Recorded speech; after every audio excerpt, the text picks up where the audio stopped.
Ngayon po ay meron tayong, para sa akin, napakasarap na gulay.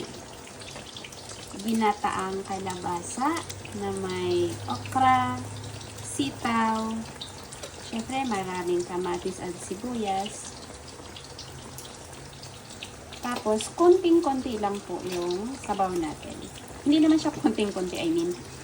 Huwag sobrang dami para malapot po. Tingnan niyo po ito. Tingnan gaano kalapot. Yan. Ang lapot ng sabaw natin. Ang ganda ng kalabasa. Yellow-yellow. Napaka-healthy ang ulam natin ngayon. Para sa akin, ay napakasarap. Konting halo lang para hindi masyadong malata ang kalabasa.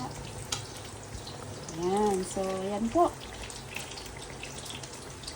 Ang ulam natin na napakasarap na gulay. Kumukulo na siya. Tapos, maya-maya, hahanguin ko na. Okay na to. Kasi naluto na rin ang kalabasa. Alright. Sana po nag-enjoy kayo. At luto po tayo ng ganitong ulam. Healthy po sa katawan ang gulay.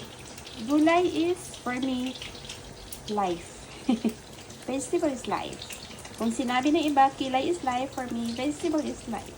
Nagpapaganda ng skin, siyempre sa mata natin. Maraming salamat po.